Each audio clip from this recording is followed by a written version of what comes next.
Hello అందరికి చాలా రోజుల తర్వాత మార్నింగ్ బ్రేక్ఫాస్ట్ లోకి హెవీ ఫుడ్ అండి.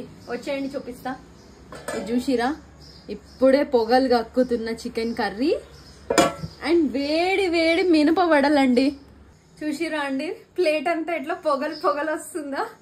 మామూలుగా ఇంత హెవీ బ్రేక్ఫాస్ట్ దసరాకో సంక్రాంతికో చేసుకుంటాం. అంటే పొద్దున పూటనే వడలు చేసుకొని మంచిగా చికెన్ కర్రీనో లేదంటే మటన్ కర్రీనో నాటుకోడినో ఇట్లాంటి రెసిపీస్ అనమాట.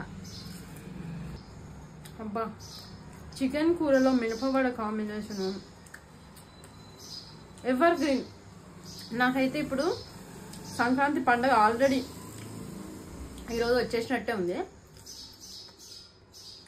పక్కా సంక్రాంతి ఫస్ట్ రోజు మా ఇంట్లో పొద్దున పూట నాటుకోడి చికెన్ కానీ లేదంటే మటను మినపవడలు. శనివారం పూట పప్పు ఎట్లయితే సాంప్రదాయమో మా ఇంట్లో అట్లా మేము చిన్నప్పటి నుంచి సంక్రాంతి రోజు ఇది సాంప్రదాయం అనమాట. దసరా రోజు కూడా బా ఇట్లా వేడి వేడిగా ఇంట్లో వేసుకున్న వడలు 10-15 తిన్నా కూడా అట్లా వెళ్ళిపోతుంటుంది. సూపర్ అంటే సూపర్ ఉందండి. మీరు కూడా ఇట్లా హెవీ బ్రేక్ఫాస్ట్ అకేషనల్ వైజ్ తింటారా లేదంటే కామన్గా తింటారా చెప్పండి.